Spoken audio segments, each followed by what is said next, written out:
Sometimes you outgrow people, my fiancée wrote 2 days after I lost work. I commented truth boxed her stuff, then got hired at double pay. I walked into our industry gala with my CEO girlfriend, Sup, Reddit.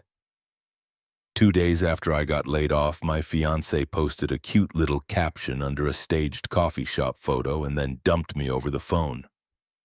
Fast forward a couple months and I showed up to a black tie industry gala with my new boss as my date. Here's how it went down. This is going to be a long ride. I'm Nate, 33. I wire buildings for a living. Not my cousin, installed a ceiling fan once. Wiring, actual commercial and residential electrical work. Started pulling Romex at 20 for a cranky master who yelled in all caps and carried a tape measure like it was holy. Worked my way through apprenticeship. Took every overnight job nobody wanted and stacked.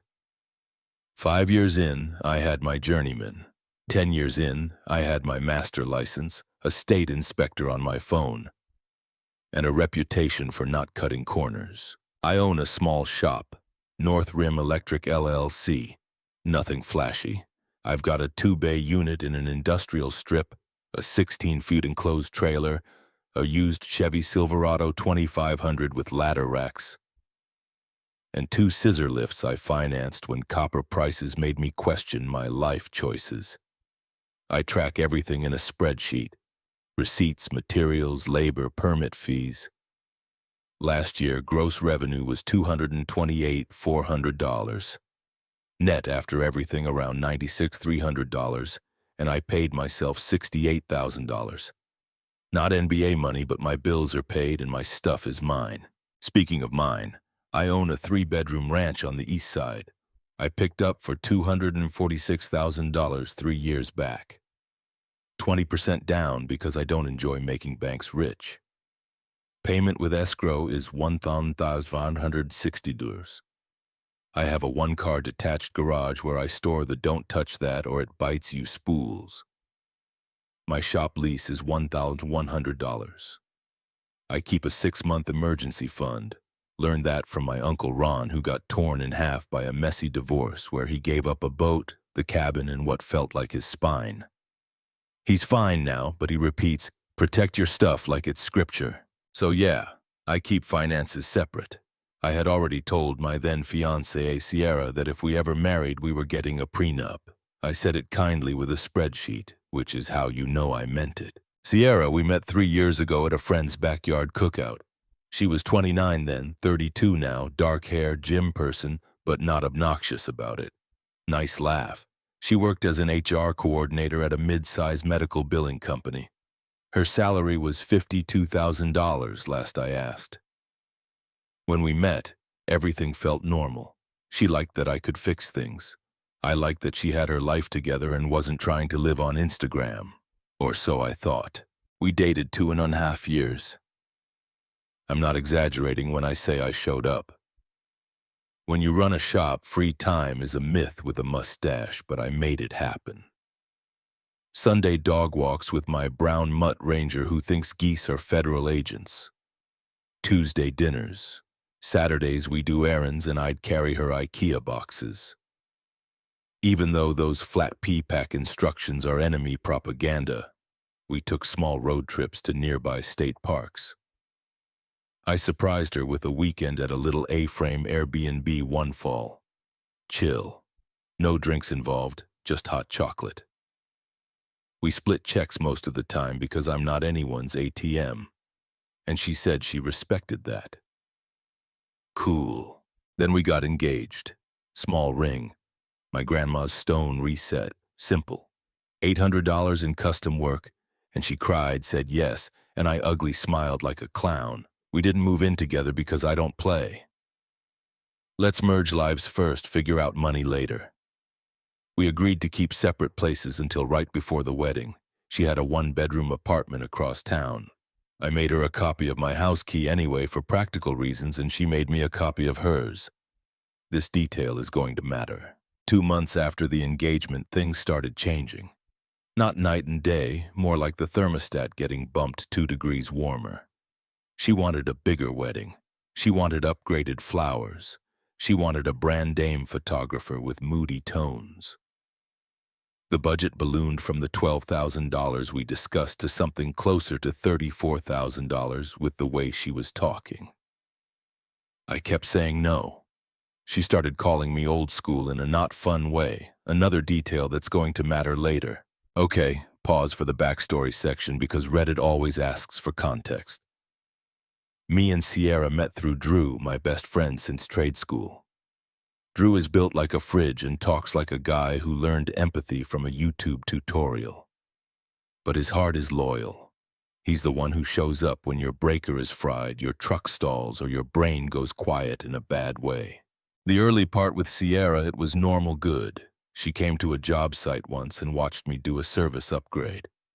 She held the flashlight wrong but pretended I didn't notice. We went to weekend markets. We planned the wedding small at first. Courthouse and a family lunch or a minimal venue with a taco bar and a budget we could pay in cash. We stayed in separate places because I said I wanted financial boundaries until vows. She agreed. Emphasis on then where it shifted when I got busy. November through March this past year, I ran 60 to 70-hour weeks because Granite Works had 3 builds going at once and every one of them needed me to be in 2 places at once. I kept telling Sierra the calendar would calm down. But you know how it goes. The calendar doesn't calm down. You do. You just stop expecting sleep to be your friend. She started saying things like, "You're married to your job, and when we move in, I'll need more balance." Fair. She's allowed to want time, but then the subtle stuff. If I suggested pizza night at home, she'd send me links for new restaurants with $8 salads and vibes. She'd say, "When we're married, I don't want to think about bills," which is a sentence that makes my spine leave my body. She asked for the photographer upgrade twice after I already said no. She mentioned at least 3 times that her coworker's boyfriend bought her a luxury bag just because like I was supposed to salute. I told myself it was normal relationship friction. I ignored that I was explaining compound interest to someone who didn't want to learn math. Yeah, I know I was an idiot. Sierra had this friend Kay. My term for her is the enabler.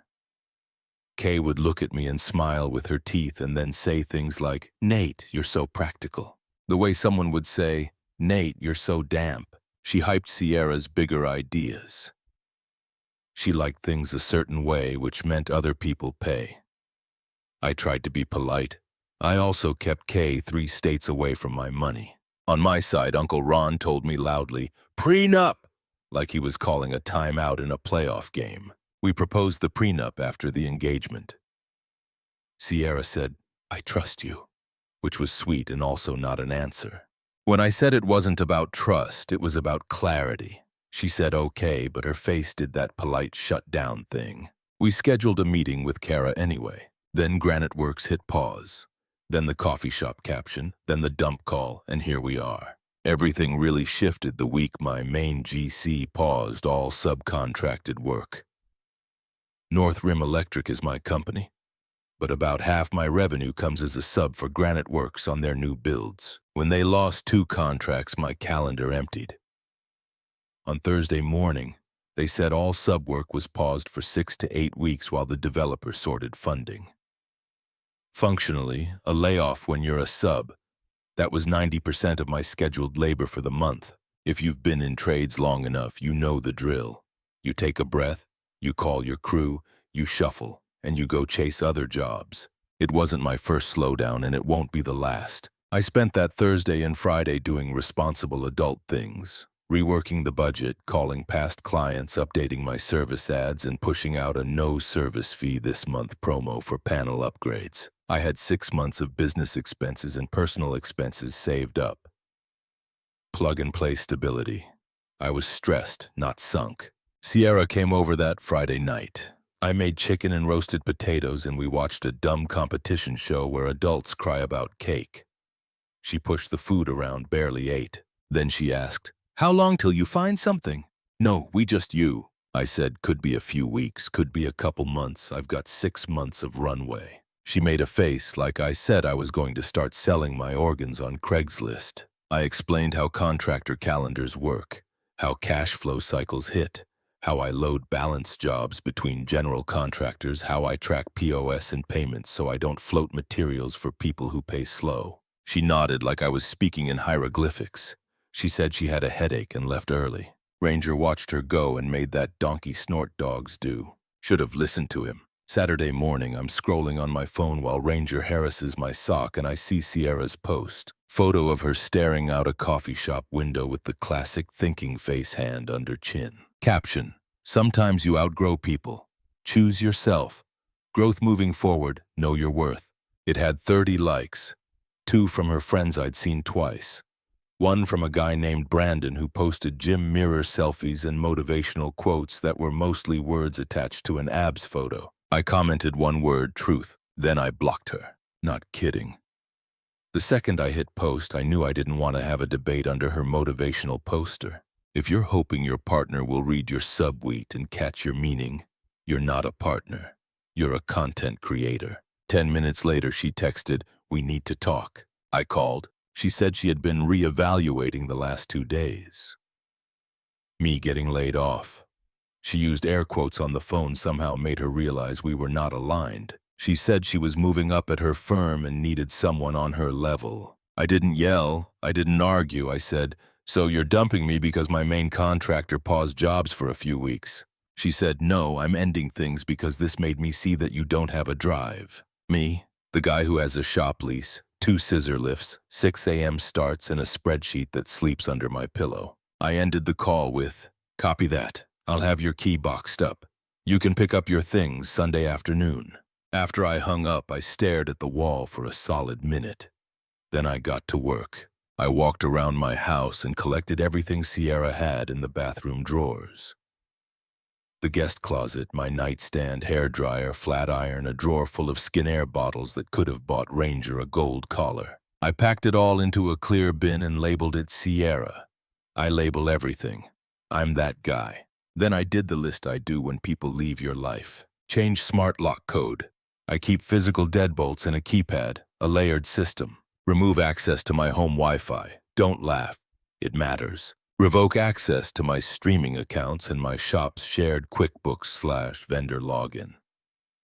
I'd once let her pull a receipt.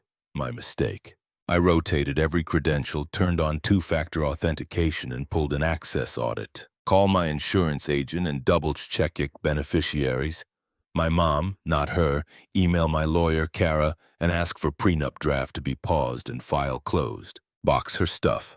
Send a short text with pickup window text. I sent, "Hi, your things are boxed. Sunday 3 to 5 p.m. I'll be here. After that, I'll donate. Please don't come early or late. Thanks." I sat on the porch steps with Ranger and watched a gray sky that looked like drywall primer. I felt tired more than sad. Guys talk a big game about never saw it coming. I won't lie. I saw some of it coming. I just ignored it because I wanted the person I was building to fit the blueprint in my head. She was there as a vendor friends +1. Industry's a small town in a tux. She looked shocked, like she expected me to be in a cave somewhere building a device to win her back using resistance wire and spite. Sierra walked up. "Nate, I didn't know you'd be here." Her voice came out too loud, slicing through the room until heads turned. I kept my face neutral. "Hi, Sierra. Good evening." Jenna glanced at me, eyebrows barely raised. I gave the smallest shake of my head. She understood immediately.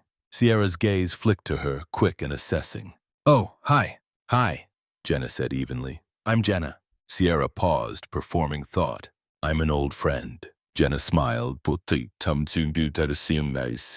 polite, calm, not an inch of insecurity. "I'm Nate's girlfriend and his boss." Sierra's face tried to calculate it, muscles lagging behind her brain. "Girlfriend and boss, that's fast. About as fast as you dumping me because my main contractor paused jobs for a few weeks," I said. Her shirt color shifted. "That's not fair. I was going through things." "You posted that you outgrew me 2 days after a slowdown and called it personal growth," I said. "Words mean things."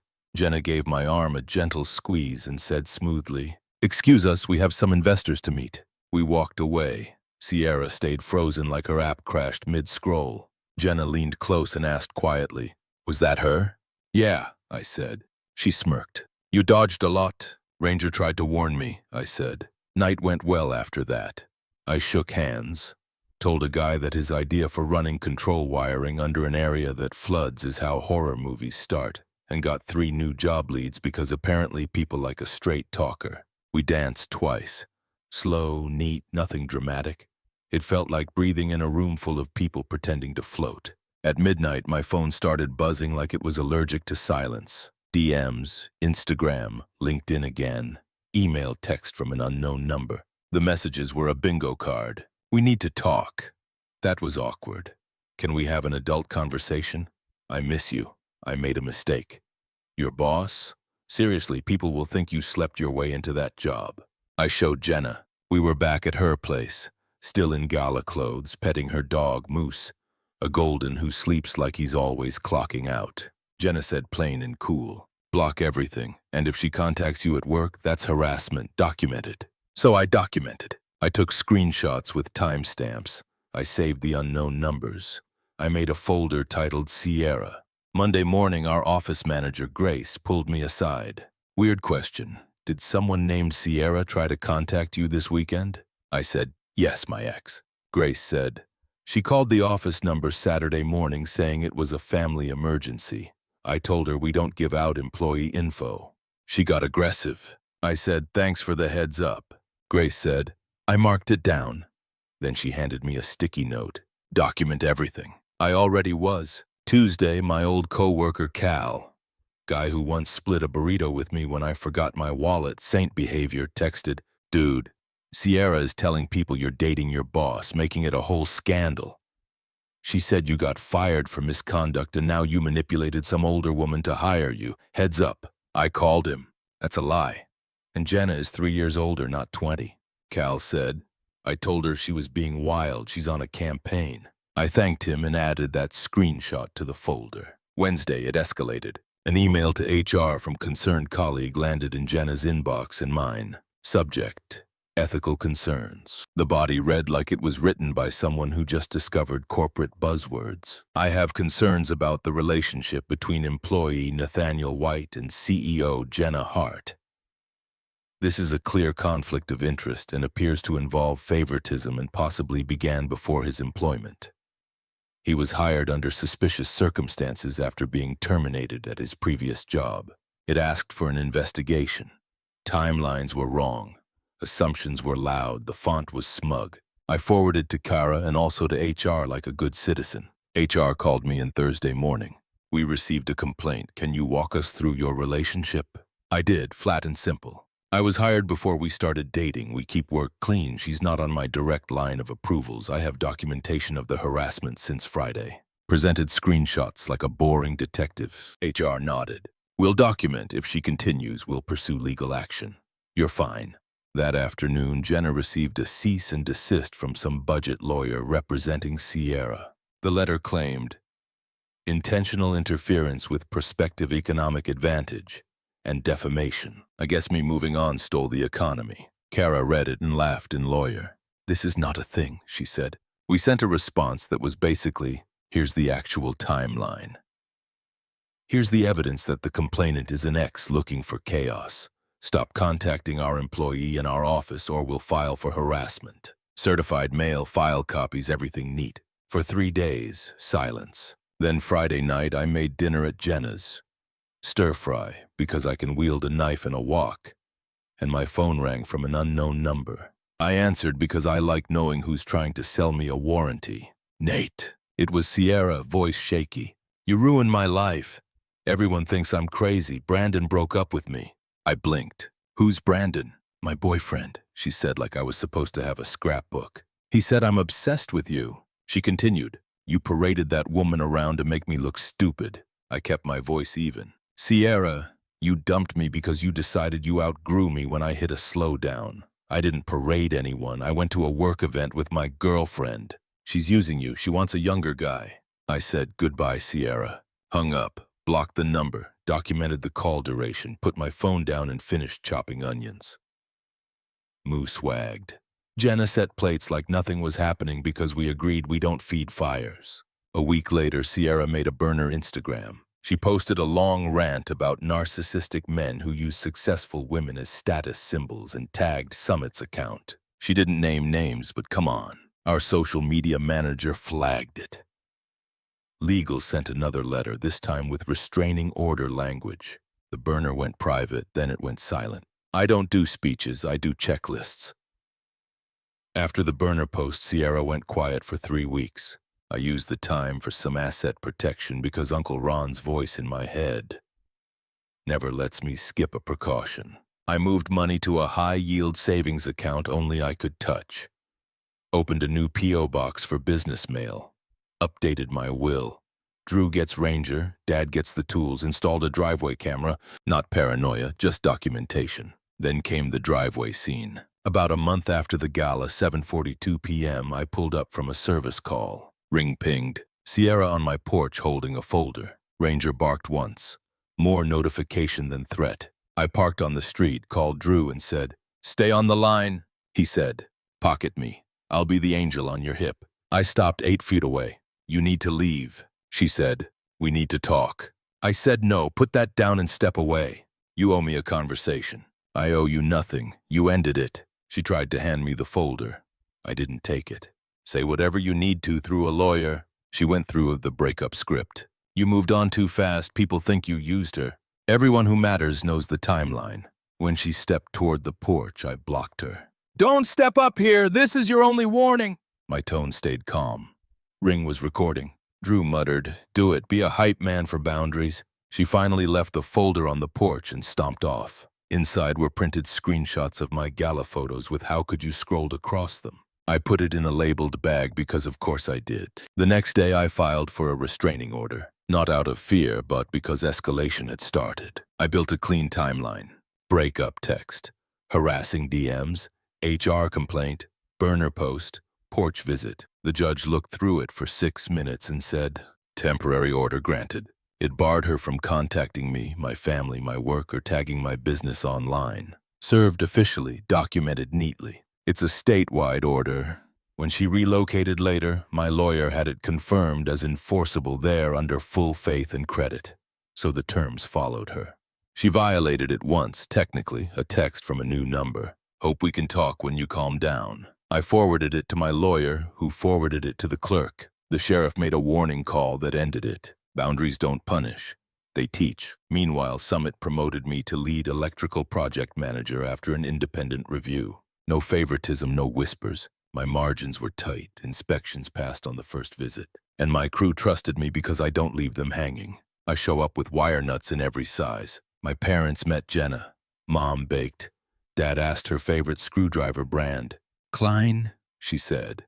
Dad nodded. Smart. Ranger adored her. Moose and Ranger ran laps until the grass threatened to unionize. Sierra went quiet. Cal said she'd moved across town. Smaller place, cats, questionable choices. Kay kept posting energy quotes. I went back to work, ate meals I cooked myself, threw the ball for Ranger and slept like someone who wired the circuit correctly. 6 months later, Summit grew. We added 2 crews. I hired Hector, a young apprentice who reminded me of me 10 years ago. Except taller and fluent in TikTok. He listens, takes notes, and works like he means it. I gave him a custom tool bag for his birthday. He looked like I'd given him a car. North Rim Electric kept steady business, plus a contract maintaining retail emergency lighting. Easy checks, clean invoices. Between salary and side work, I cleared about $160,000, celebrated by buying a better label maker. At home, I installed motion sensor nightlights. Small joys. Redid baseboards, repainted the den, and fixed 2 upside-down outlets installed by someone who defied gravity. Ranger has a new dog door with a lock sturdy enough for a bear. He even fetches my gloves. OSHA compliant, of course. Jenna and I keep it professional at work. Outside, we walk the dogs, laugh about doorbell cameras, talk about everything and nothing. She's steady. Not trying to fix me, not needing to be fixed. Sierra update. Megan messaged that Sierra moved to another city with a new job. She tried spinning the restraining order as bullying. People didn't buy it. Evidence ruins fiction. Brandon, the gym guy, moved on to a nutrition coach with no dog hair on her clothes. Kay now sells supplements that overpromise. Sierra's burner accounts went silent. The best revenge isn't revenge. It's liking your Tuesday morning. Lessons I actually believe. Financial independence is freedom. Sleep that isn't borrowed. Document everything. Not to fight, but to remember clearly. Trust your gut. Believe people when they show you who they are. Loyalty beats fireworks. Drew's bad jokes beat any motivational speech. Build things. Stability isn't boring. It's wiring done right. Where am I now? Exactly where I should be. A solid job, a growing business, a house that smells like coffee and solder. A dog who thinks I'm the CEO of Fetch. A girlfriend who stays. And a best friend who keeps me laughing. That old caption said, "Sometimes you outgrow people." She wasn't wrong. She just misread who was growing. She wanted out. I kept building.